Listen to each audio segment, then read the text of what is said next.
What's good, ladies and gents? Welcome back to the MKO Pugilism Boxing channel, where we talk all things boxing. Remember to like and subscribe on YouTube, follow me on TikTok, all that good stuff. So let's get into this topic now. I'm going to just talk a little bit about Saul Canelo Alvarez and some of his latest plans. So as many of you will know by now, it looks like Terence Crawford maybe Canelo's not his next opponent, because I think he's going to look to possibly fight William Skull for a unification fight next. But Terence Crawford looks to be the September opponent for Saul Canelo Alvarez. So the Crawford versus Canelo fight looks all but in there. It looks pretty much inevitable, and looks like it's definitely going to happen. And also now there's some other news that I just heard. I think this would have been yesterday, and that is that Saul Canelo Alvarez versus Jake Paul is a very real possibility too. Now, for that one, there's nothing set in stone. There's no date set in stone, but apparently there's serious talks going on about the possibility of Canelo Alvarez actually fighting Jake Paul. And, for me, I think it's one of those things that I thought was quite unrealistic up until this point. But recently, I kind of come to think that, just as others have said, that it's one of those fights where it makes absolutely no sense boxing-wise, because it's a mismatch. It's an epic mismatch of major proportions. I mean, it's not a fight as a boxing match. In Canelo Alvarez, you're talking about a guy who's in the category of a great fighter. He's a modern day great. His CV in terms of resume, who he's fought practically everyone there really was to fight. There's only one name missing, that's David Benavidez, but you take David Benavidez out of the equation, he's fought pretty much everybody there was to fight, different weight divisions, undisputed at super middleweight. He won a title at light heavyweight against Kovalev. And you think to yourself, he's only lost to pound for pound exceptional fighters like Floyd Mayweather Jr. when he was very young, lost to him. There's no disgrace in losing to Floyd Mayweather Jr. Many say Floyd is an all-time great as well. And Dimitri Bivol, and we all know how good Dimitri Bivol is. He's exceptional. Aside from that, Canelo's done everything. Beat Golovkin. He's fought guys like Trout. As I say, cleared out a whole division in super middleweight. Exceptional fighter, very good, a special fighter.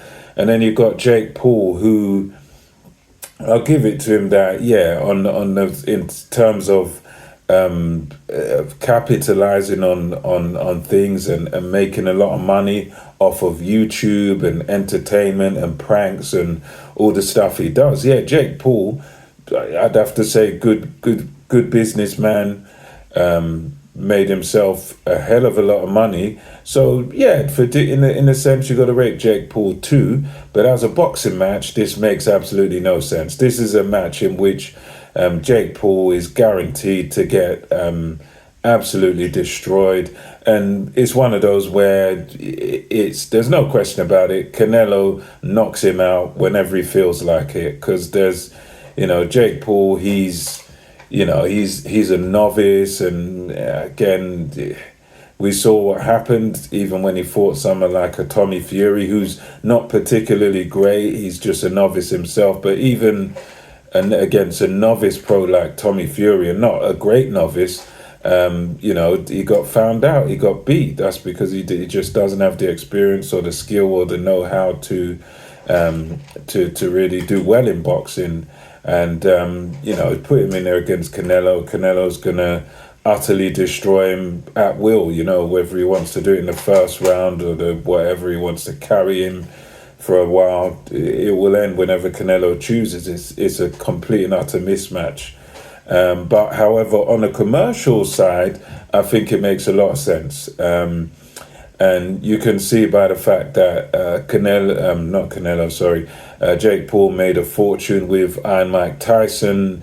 You know, that generated so much viewership. I mean, tens of millions of people watched that fight on Netflix. And so it done exceptional numbers. It was a hideous spectacle to watch. It was horrible to watch Mike Tyson there in that sort of shape.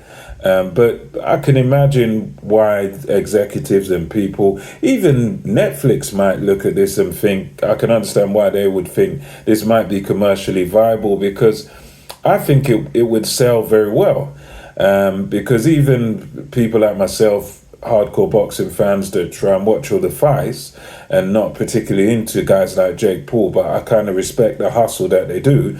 But even guys like me would watch it because we would want to see Jake Paul get battered. We'd want to see Jake Paul get beat, because many people think, oh, he makes a mockery of the sport. You put him in there with someone like Canelo, you'd probably get a lot of people tuning in just to see him get battered, just to see him get beat. You'd get his young fan base tuning in. And I think if you were to do Canelo versus Jake Paul on a Netflix, once again, it'd be massive, just like the Mike Tyson. Probably not as big numbers as the Mike Tyson numbers, because Mike Tyson, again, he's one of those figures that kind of transcends the sport, just like Michael Jackson did to pop music, just like Iron Mike Tyson himself does in boxing, and just like Tupac does, and people like that with hip hop. They kind of transcend things. So Canelo, but nonetheless, I'd still say Canelo, he's, because of the fact that I'd argued in boxing wise, he's